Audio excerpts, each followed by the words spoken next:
I say, unajua album ya Harmonize inapitia magumu sana. Sasa kile ambacho amekizungumza msanii Harmonize ni kama anaonesha kabisa kwamba album yake ameipambania sana jamani, na yuko grateful yani kuona kwamba anaenda kuachia album tarehe 4 mwezi Septemba. Siku ya jana nilikupa story kwamba msanii Harmonize tayari ameshaachia tracklist ya ngoma ambazo zinapatikana kwenye album, ambapo amewashirikisha wasanii 12. Wasanii kutoka Tanzania ambao amewashirikisha, amemshirikisha J Melody, amemshirikisha Rayvanny, amemshirikisha Mario, amemshirikisha Young Lunya. Unaona wasanii kutokea Kenya ambao amemshirikisha Sofia Nzau. Wasanii kutokea Ghana amemshirikisha Darko pamoja na Stone Boy. Wasanii kutokea Nigeria amemshirikisha Mayokani, Yemi Alade, King Madi.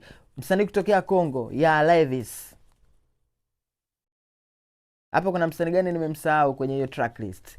Kwa hiyo Harmonize yuko tayari kuwaitia album yake, lakini kwa kile ambacho alikizungumza ni namna ambavyo watu wengine pia wamekipokea, hususan mimi, ni kuonesha ni namna gani yuko tayari sana kuachia album. Lakini huenda album yake kuna vitu inapitia hapa katikati, lakini amemtanguliza Mungu mshikaji, na ninachomkubali Konde sasa hivi amekuwa yuko humble sana. Sasa kabla sijakuachia usikilize hichi ambacho amekiongea msanii Harmonize, jamani mwe mna support hizi harakati, tunapambana sana vijana.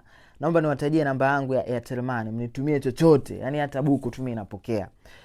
0688423610. Jina litakuja Boniface Aidan Onesmo, jina langu.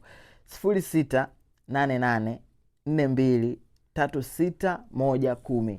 Tuma chochote Mnyamwezi, mimi napokea. Bana, mimi naitwa Bounce. Msikilize Konde Boy Harmonize alipokuwa gym akiongea na wafuasi wake kuhusiana kile ambacho anaenda kukiachia tarehe 4 mwezi Septemba mwaka 2026 mwezi ujao. Pull up. The more day goes, man, I'm getting emotional. Yo, check it out, yo. The more day goes, man, I'm getting emotional. My album is around the corner. 31 album, September 1st. I'm super excited. Too emotional. I made this album 2 years, man. Shout out to everybody, artists, producers, and everybody who made this happen.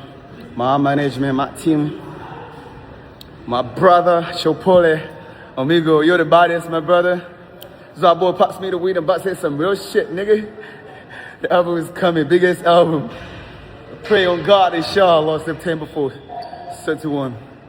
Yo, check it out, yo. The more day goes, man, I'm getting emotional. Yo, check it out, yo.